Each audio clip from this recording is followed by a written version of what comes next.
وہ کھل کر مسکرانے لگیں۔ خسرو نے روپے لیے، جھک کر ماں کو آداب کیا۔ حضور بیگم ایسی نہال ہوئیں کہ بیٹے کا سر قریب کیا اور دونوں ہاتھوں سے چٹ چٹ بلائیں لیں۔ خسرو کھلندڑے پن سے ہنستا مسکراتا ڈیوڑھی کی جانب بڑھا۔ ماں اسے دور تک دیکھتی رہیں، دل ہی دل میں دعائیں دیتی رہیں۔ خسرو ایسا گیا کہ پھر اس طرح آنا نصیب نہ ہوا۔ گھر سے ہنستا بولتا نکلا۔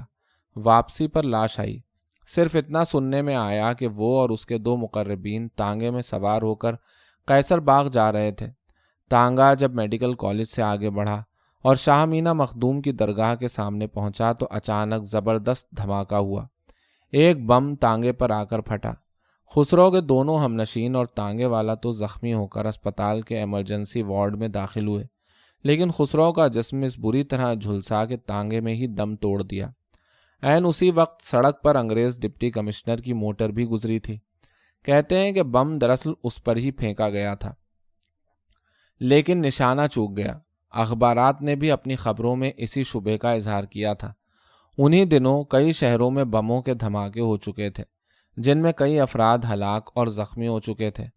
حکومت نے ان دھماکوں کا ذمہ دار دہشت پسندوں کی تنظیم ہندوستان سوشلسٹ ریپبلکن ایسوسی ایشن کو قرار دیا تھا۔ ساتھ ہی یہ بھی سننے میں آیا کہ خسرو کو سوچے سمجھے منصوبے کے تحت قتل کیا گیا تھا اور اس سازش کے پیچھے نواب صفی کا ہاتھ تھا۔ جائیداد کے تنازعے پر چھوٹے بھائی نواب تقی سے تو مقدمہ بازی ہو ہی رہی تھی، لیکن ایک نوجوان اور طناز طوائف کے معاملے میں چچا اور بھتیجے کے درمیان شدید رقابت پیدا ہو گئی تھی، اور اس کا آغاز بھی ایک حادثے سے ہوا تھا۔ چوک میں شام اودھ اپنی تمام رنگینیوں کے ساتھ اتر آئی تھی۔ ہر طرف گہما گہمی اور چہل پہل تھی۔ ساز و آواز کا جادو جاگتا تھا، کہیں طبلہ ٹھنکتا تھا تو کہیں سارنگی سے سروں کی پھوار پھوٹتی تھی، کہیں گھنگروؤں کا چھناکا گونجتا تھا۔ بازار میں تماشبین منڈلاتے تھے، بالا خانوں کے چھجوں پر طوائفیں بن سنور کر دعوت نظارہ دیتی تھیں۔ آنکھوں آنکھوں میں اشارے ہوتے تھے، جذبات میں تلاطم برپا کرنے کے حربے آزمائے جاتے تھے۔ خسرو اپنے مصاحب مرزا مشرف کے ہمراہ کیتکی طوائف کے کوٹھے پر پہنچا۔ کیتکی کے حسن و جمال کا ان دنوں چوک میں بڑا شہرا تھا۔ اس کا بالا خانہ سرائے تحسین علی خان سے متصل تھا اور اس کا اگلا حصہ بازار کے رخ پر تھا۔ بالا خانے کا ایک دروازہ پچھواڑے کی گلی میں کھلتا تھا۔ خسرو اسی دروازے سے مرزا مشرف کے ساتھ زینے کی سیڑھیاں طے کر کے اوپر پہنچا۔ کمرہ خوب کشادہ تھا، سفید چاندنی کا فرش تھا، اس پر مسند بچھی تھی۔ کیتکی گاؤ تکیے سے ٹیک لگائے نہایت ٹھسے سے بیٹھی تھی۔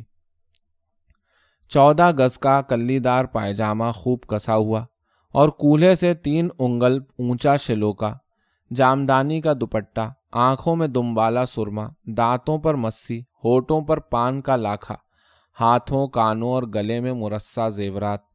کیتکی پورا سنگھار کیے مجسم قیامت بنی دروازے کے سامنے ہی بیٹھی تھی۔ پہلو میں بڑا سا پاندان رکھا تھا۔ نائکا پاندان کھولے نہایت سلیقے اور نفاست سے پان لگا رہی تھی۔ کیتکی کی نظر نواب خسرو پر پڑی تو پائنچے سنبھالتی ہوئی فوراً اٹھ کر کھڑی ہو گئی۔ مرزا مشرف نے مسکرا کر خسرو کا تعارف کرایا۔ کیتکی کمر تک جھک کر 7 بار تسلیمات بجا لائی۔ بڑھ کر شگفتہ لہجے میں خسرو کا خیر مقدم کیا۔ زہ نصیب، حضور نے کفش خانے کو زینت بخشی، بندی کی عزت فرمائی، آئیے تشریف رکھیے۔ اس نے ہاتھ اٹھا کر مسند کی جانب اشارہ کیا اور ایک طرف ہٹ کر کھڑی ہو گئی۔ خسرو نے کیتکی کو دیکھا تو دیکھتا ہی رہ گیا، جیسا سنا تھا ویسا ہی پایا۔ اس کے حسن جہاں تاب، رکھ رکھاؤ اور شائستگی سے بہت متاثر ہوا۔ خسرو نے دہلیز عبور کی، مسند کی جانب قدم بڑھایا ہی تھا کہ ٹھیک اسی لمحے سامنے کے دروازے سے نواب صفی اپنے 2 مصاحبین کے ہمراہ نمودار ہوئے۔ بھتیجے نے چچا کو اور چچا نے بھتیجے کو دیکھا۔ نگاہوں کا تصادم ہوا، دونوں بہت سٹ پٹائے، خجل اور شرمسار ہوئے، ندامت سے سر جھکائے الٹے قدموں جس راستے سے آئے تھے اسی سے واپس ہوئے۔ مگر خسرو پہلی ہی نگاہ میں کیتکی کے تیر نظر کا ایسا شکار ہوا کہ ضبط کا یارہ نہ رہا۔ بے قرار ہو کر دوبارہ اس کے پاس پہنچا اور رات گئے تک وہیں رہا۔ رخصت ہوا تو کیتکی نے لگاوٹ سے کام لیا، قسمیں دے کر پھر آنے پر اصرار کیا۔ خسرو کا کیتکی کے بالا خانے پر باقاعدہ آنا جانا شروع ہو گیا۔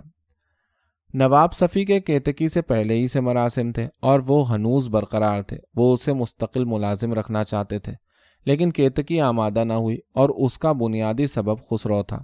اس کی جانب کیتکی کا التفات بھی کچھ زیادہ ہی تھا۔ عالم اس کا یہ تھا کہ جوانی کی بھری دوپہر تھی، انگ انگ چہکتا تھا، بولتا تھا، غضب کی رعنائی اور دلربائی تھی۔ خسرو بھی سجیلا اور کڑیل جوان تھا، اس کی بھی اٹھتی جوانی تھی۔ سچ تو یہ ہے کہ کیتکی اسے دل دے بیٹھی تھی۔ نواب صفی بھی کیتکی پر بری طرح فریفتہ تھے۔ نائکا بھی ان کی ہمنوا اور طرفدار تھی، کھاتی پیتی ڈیرے دار طوائف تھی، تمام عمر رئیسوں سے سابقہ رہا تھا، لہٰذا جہاں دیدہ اور گھاگ تھی۔ خسرو کے مقابلے میں نواب صفی کو فوقیت دیتی تھی۔ اس کا معقول جواز بھی تھا۔ نواب صفی بات بات پر پیسہ لٹاتے تھے، خاندانی رئیس تھے اور اپنی مرضی کے مختار بھی تھے۔ اس دوڑ میں خسرو ان کے سامنے کہاں ٹھہر سکتا تھا؟ وہ ماں باپ کا دست نگر تھا، نواب تقی کی ہدایت پر محل سرا کا خزانچی۔ چرونجی لال 300 روپے ماہانہ ہاتھ خرچ دیتا تھا۔ اس کے علاوہ طرح طرح کے ہیلے بہانے کر کے کچھ نہ کچھ ماں سے بھی اینٹ لیتا تھا۔ یہ بات کیتکی بھی جانتی تھی اور اس کی نائکا بھی، مگر یہ سب کچھ جانتے بوجھتے ہوئے بھی کیتکی ہمیشہ نواب صفی سے کنی کاٹتی، ان کو ذرا گھاس نہ ڈالتی۔ اس کی اس بے رخی اور کجدائی پر نواب صفی تڑپ کر رہ جاتے۔ نواب صفی جتنی تنبیہ کرتے، کیتکی اتنی ہی زیادہ خسرو کی جانب مائل ہوتی جا رہی تھی۔ خسرو کی فرمائش پر اس نے ساڑی باندھنا بھی شروع کر دی تھی، حالانکہ نواب صفی اسے ساڑی میں ملبوس دیکھ کر ناک بھوں چڑھاتے، فرشی پاجامہ اور شلوکا پہننے پر اصرار کرتے۔ نائکا کو بھی یہی لباس پسند تھا، مگر کیتکی ہر وہ لباس پہنتی جو خسرو کو پسند تھا۔ جس شام خسرو کا قتل ہوا وہ بھی اس کے ہمراہ تھی۔ خسرو کی خواہش پر اس نے دھانی رنگ کی ساڑی باندھی تھی، جو اس کے لیے خاص طور پر وہ بزازے سے خرید کر لایا تھا۔ آگے کے تانگے میں خسرو اپنے یار دوستوں کے ساتھ بیٹھا تھا، پیچھے کیتکی کا تانگا تھا جس میں وہ 2 بھڑووں کے ساتھ موجود تھی۔ بم کے دھماکے سے کیتکی کا تانگا بال بال بچ گیا تھا۔ کیتکی اور اس کے دونوں بھڑوے بھی محفوظ رہے تھے، البتہ کیتکی خوف اور دہشت سے بے ہوش ہو گئی تھی۔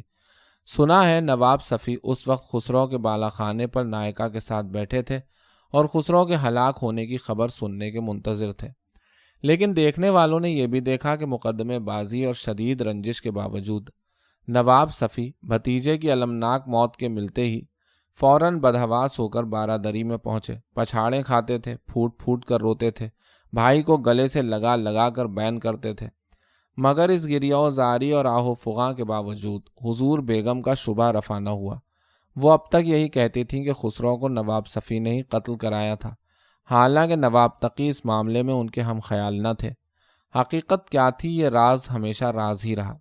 حضور بیگم نے خسرو کی لاش دیکھی تو تیورا کر گریں، ہاتھ پاؤں ٹھنڈے پڑ گئے، بتی سی بیٹھ گئی، بڑی مشکل سے انہیں ہوش میں لایا گیا۔ جوان بیٹے کی موت نے انہیں توڑ پھوڑ کر ملبے کا ڈھیر بنا دیا۔ خسرو کا غم ان کی زندگی کا ناسور بن گیا۔ اس کی یاد آتی تو دل سے ہوک اٹھتی۔